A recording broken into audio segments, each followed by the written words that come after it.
यह वीडियो विज्ञान class 10 chapter 1 रासायनिक अभिक्रियाएं एवं समीकरण का पार्ट 5 है। तो पार्ट 4 तक आप जरूर देख लें। हम लोग पढ़ रहे थे रासायनिक अभिक्रियाओं के प्रकार और हम लोगों ने देखा था संयोजन अभिक्रिया, वियोजन अभिक्रिया, विस्थापन अभिक्रिया, द्विविस्थापन अभिक्रिया, उपचयन एवं अपचयन। और मैंने बताया था कि इसके अलावा भी बहुत सारे अभिक्रियाएं हैं जिसको हम लोगों को इसके अंदर में पढ़ना है। तो हम लोगों ने सबसे पहले संयोजन अभिक्रिया पढ़ा और अब हम पढ़ने वाले हैं वियोजन अभिक्रिया। तो संयोजन अभिक्रिया में हम लोगों ने क्या पढ़ा? हम लोगों ने पढ़ा कि दो या दो से अधिक अभिकारक मिलकर सिंगल प्रोडक्ट यानी कि उत्पाद का निर्माण करते हैं। जैसे कि CaO प्लस H2O से क्या बनता है? CaOH का होल 2। तो हम लोगों ने बोला था कि ये एकल उत्पाद का निर्माण होता है। अब हम लोगों को पढ़ना है वियोजन अभिक्रिया। तो वियोजन अभिक्रिया इसके जस्ट उल्टा है। हम लोगों को यहां पर एकल अभिकर्मक लेना है और एकल अभिकर्मक से दो या दो से अधिक उत्पाद का निर्माण होगा। तो हम लोग वियोजन अभिक्रिया को कैसे परिभाषित कर सकते हैं?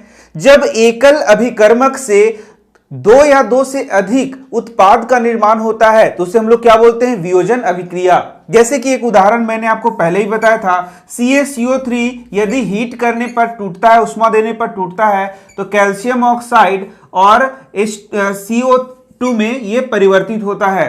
तो इस प्रकार से ये क्या हो गया? वियोजन अभिक्रिया। और ये क्या हो गया? संयोजन अभिक्रिया। तो जब आपको संयोजन और वियोजन में अंतर करना हो तो आप आसानी से कर सकते हैं। यहां पर एकल उत्पाद बनता है जबकि यहां पर एकल अभिकर्मक का उपयोग किया जाता है।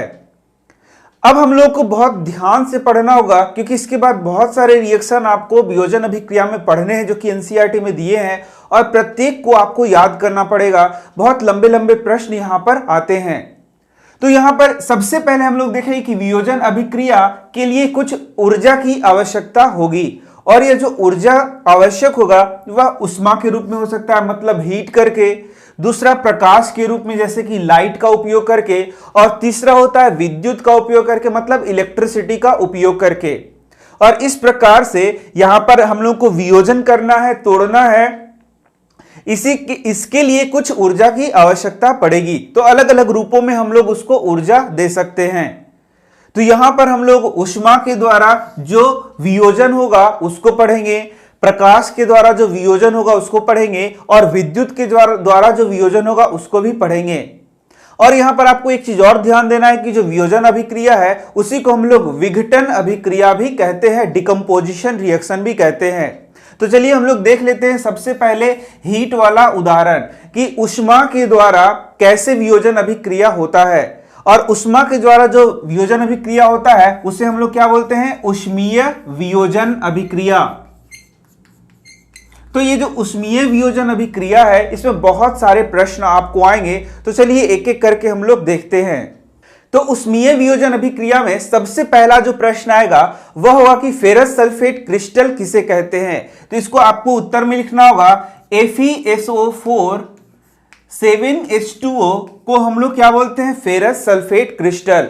दूसरा प्रश्न आएगा कि यदि फेरस सल्फेट क्रिस्टल को गर्म किया जाए, ये हरे रंग का होता है, तो इसको गर्म किया जाए तो क्या होगा? तो हम लोग उत्तर लिखेंगे कि जब फेरस सल्फेट क्रिस्टल को गर्म किया जाएगा तो FeSO4 का निर्माण होगा। इसके बाद आपको प्रश्न पूछा जाएगा कि जब FeSO4 को और गर्म किया जाएगा यानी कि उष्मा दिया जाएगा, आप देख सकते हैं उष्मा को हम लोग ऐसे ट्रायंगल टाइप बना के दिखाते हैं, तो जब उष्मा दिया जाएगा तो क्या होगा? तो इसके उत्तर में आपको लिख देना है कि इसके द्वारा Fe2O3 का निर्माण होगा, साथ ही साथ में SO2 का निर्माण होगा और साथ ही साथ में यहां पर SO3 का निर्माण होगा। ये दोनों गैसियस स्टेट में रहते हैं, मतलब गैस होंगे, और ये क्या होगा? आपका सॉलिड स्टेट में रहेगा। तो यहां पर ये भी क्या होता है? सॉलिड स्टेट में होता है। तो आप देख सकते हैं यहां पर ये बहुत ही इंपॉर्टेंट होता है। क्या है? फेरस सल्फेट क्रिस्टल को जब गर्म करेंगे तो FeSO4 बनेगा और जब FeSO4 को उष्मा दिया जाएगा तो ये यहां पर टूट रहा है। तो यदि अब मैं आपसे पूछूं कि ये किस चीज का उदाहरण है, तो ये वियोजन अभिक्रिया का उदाहरण है, विघटन अभिक्रिया का उदाहरण है। क्योंकि यहां पर एक सिंगल या फिर बोले एकल जो अभिकर्मक है वह टूट के दो या दो से अधिक उत्पाद का निर्माण कर रहा है। तो एक बात और आप खास ध्यान दे सकते हैं कि यहां पर ऊष्मा का उपयोग किया जा रहा है, इसलिए हम लोग इसको ऊष्मीय वियोजन भी कह सकते हैं। तो यहां पर आप देख सकते हैं ये क्या बन गया, फेरिक ऑक्साइड,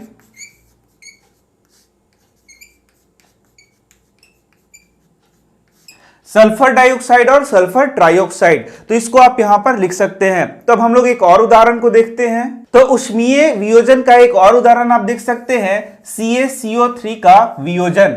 तो CaCO3 का वियोजन या अपघटन जो होगा, इसको यदि गर्म किया जाए तो कैल्शियम ऑक्साइड और H2O का निर्माण होगा। तो यहां से सबसे पहला प्रश्न आपको हो सकता है कि ये किस चीज का उदाहरण है, तो वियोजन अभिक्रिया का उदाहरण है और खास रूप से ये ऊष्मीय वियोजन का उदाहरण है। और यदि मैं फिर से आपसे पूछूं कि ऊष्मीय वियोजन किसे कहते हैं, तो जब इसको विघटन के लिए, वियोजन के लिए ऊष्मा का प्रयोग किया जाएगा तो इसे ऊष्मीय वियोजन कहेंगे। तो यहां पर बहुत सारे प्रश्न आते हैं, एक एक करके मैं आपको बताता हूं। तो सबसे पहले तो आपको यह समझना है कि CaCO3 को हम लोग क्या बोलेंगे, चूना पत्थर।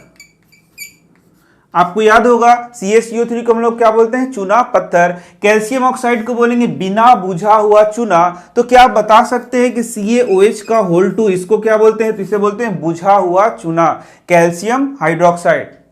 अब यहां पर प्रश्न होगा कि ऊष्मीय वियोजन के द्वारा इससे ये जो बन रहा है उसका क्या उपयोग है। इसको आप लोग लिख सकते हैं कि इसका अनेक उपयोग है और इसका एक उपयोग है सीमेंट के निर्माण में। तो आप देख सकते हैं यहां पर जो कैल्शियम ऑक्साइड बन रहा है उसका उपयोग किस चीज में करते हैं, सीमेंट के निर्माण में इसका उपयोग किया जाता है।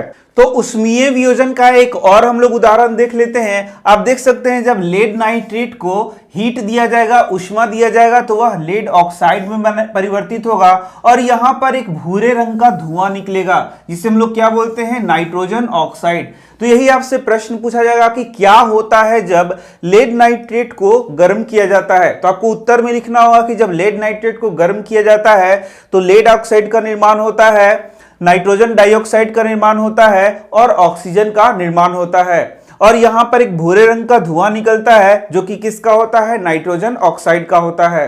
तो ये सारे चीज आपको याद रखना है। तो यहां पर ऊष्मीय वियोजन में हम लोगों ने क्या पढ़ा, 3 उदाहरण पढ़ लिए। पहला FeSO4 का उदाहरण पढ़ लिया, दूसरा CaCO3 का उदाहरण पढ़ लिया और ये तीसरा उदाहरण पढ़ लिया। तो ये तीनों एकदम आपको रट के रखना है। इसके बाद हम लोग देखेंगे कि प्रकाश का उपयोग करके कैसे वियोजन अभिक्रिया होता है। तो यदि हम लोग देखेंगे कि प्रकाश के द्वारा कैसे वियोजन होता है, तो आप देख सकते हैं सबसे पहला होता है सिल्वर क्लोराइड का वियोजन। तो सिल्वर क्लोराइड का प्रकाश में जब वियोजन होता है तो सिल्वर का निर्माण होता है और Cl2 का निर्माण होता है। तो यहां पर आपको पूछा जाएगा कि क्या होता है जब सिल्वर क्लोराइड का प्रकाश की उपस्थिति में वियोजन होता है। तो आपको आंसर करना होगा कि यहां पर सिल्वर और क्लोराइड का, क्लोरीन गैस है, क्लोराइड नहीं है, ये क्या है, क्लोरीन गैस। ध्यान दीजिए, क्लोराइड क्या हो गया, Cl- हो गया, Br- क्या हो जाएगा, ब्रोमाइड हो जाएगा। लेकिन Cl2 को हम लोग क्लोरीन कहेंगे, Br2 को क्या बोलेंगे, ब्रोमीन बोलेंगे। तो ये सब आपको ध्यान देना चाहिए। अब यहां पर आप देखेंगे कि ये श्वेत कलर का होता है और जब इसको प्रकाश में आप छोड़ देंगे तो कुछ देर बाद क्या होगा, ये धूसर रंग का हो जाएगा। तो यह बता रहा है कि वहां पर रासायनिक अभिक्रिया हो रहा है। ठीक इसी प्रकार से आपसे प्रश्न पूछा जाएगा कि AgBr यानी कि सिल्वर ब्रोमाइड को प्रकाश की उपस्थिति में छोड़ दिया जाएगा तो क्या होगा। तो आपको उत्तर देना है कि यहां पर वियोजन अभिक्रिया होगा, विघटन अभिक्रिया होगा, जिससे कि ये सिल्वर और ब्रोमीन में टूट जाएगा। तो ये सारी चीजें आपको लिखनी है। और यहां पर आप देख सकते हैं कि इस अभिक्रिया का उपयोग श्यामचित्र फोटोग्राफी के लिए भी किया जाता है। तो इतने जो उदाहरण हम लोग ने पढ़े, एक उदाहरण और छूट गया है, वह होता है विद्युत के द्वारा वियोजन। तो विद्युत के द्वारा जो वियोजन होता है उसमें हम लोग उदाहरण पढ़ते हैं H2O का। और विद्युत के द्वारा H2O को H2 और ऑक्सीजन में तोड़ा जाता है। तो ये हो गया विद्युत के द्वारा वियोजन। तो इस प्रकार से आप देख सकते हैं विद्युत के द्वारा भी वियोजन यानी कि अपघटन किया जा सकता है। तो यदि आपसे प्रश्न पूछे कि H2O से हाइड्रोजन और ऑक्सीजन कैसे प्राप्त किया जाता है, तो आपको उत्तर देना है जल का वैद्युत अपघटन के द्वारा। जल का वैद्युत अपघटन के द्वारा H2O को H2 और हाफ O2 में तोड़ते हैं। तो मैंने तीन चीज आपको पढ़ा दिया, ऊष्मा के द्वारा वियोजन पढ़ा दिया, प्रकाश के द्वारा वियोजन पढ़ा दिया और थोड़ा सा मैंने आपको विद्युत के द्वारा वियोजन पढ़ाया। तो यहां पर आप देखेंगे कि ये जो सारा वियोजन अभिक्रिया हो रहा है उसमें ऊर्जा का जरूरी पड़ रहा है, इसलिए इन सारे अभिक्रियाओं को हम लोग ऊष्मा शोषी रासायनिक अभिक्रिया कहेंगे। तो इसके पहले के वीडियो में मैंने बताया था कि एक होता है ऊष्मा क्षेपी रासायनिक अभिक्रिया जिसमें ऊर्जा निकलता है, रासायनिक अभिक्रिया होने के बाद ऊर्जा निकलता है, और दूसरा होता है ऊष्मा शोषी रासायनिक अभिक्रिया जिसमें ऊर्जा जरूरी पड़ता है। आप देख रहे हैं कि यहां जितना भी अभिक्रिया हो रहा है उसमें ऊष्मा की आवश्यकता पड़ी है। तो इस प्रकार से ये हो गया आपका वियोजन अभिक्रिया। इसके आगे के वीडियो में हम लोग पढ़ेंगे विस्थापन अभिक्रिया। तो मैं मिल रहा हूं आपसे नेक्स्ट वीडियो में। आप बहुत सारे चैप्टर्स की वीडियोस मैंने बनाए हैं, उन सारे वीडियोस को आप देख सकते हैं प्लेलिस्ट में। तो आप प्लेलिस्ट में सेक्शन में जाइए और सारे वीडियोस को देखिए। धन्यवाद।